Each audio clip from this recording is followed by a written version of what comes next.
Immigration was the one topic that led to a very heated back and forth tonight between two Texans at tonight's Democratic presidential debate.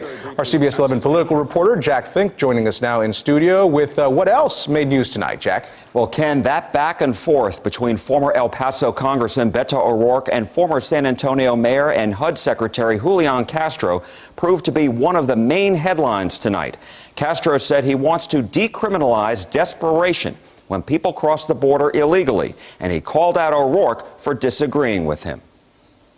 Some, like Congressman O'Rourke, have not, and I want to challenge all of the candidates to do that.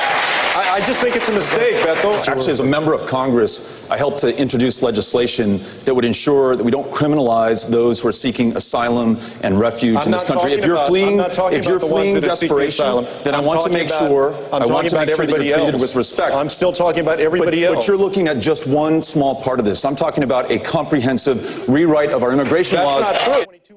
Castro says on day one of his presidency, he would also end President Trump's zero-tolerance policy at the border, and in the first 100 days, he would give illegal immigrants a pathway to citizenship as long as they're not criminals.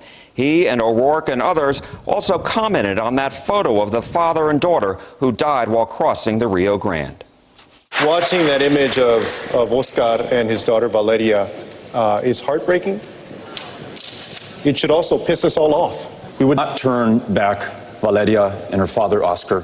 We would accept them into this country and follow our own asylum laws. We would not build walls. We would not put kids. O'Rourke and New Jersey Senator Cory Booker answered some of their questions in Spanish.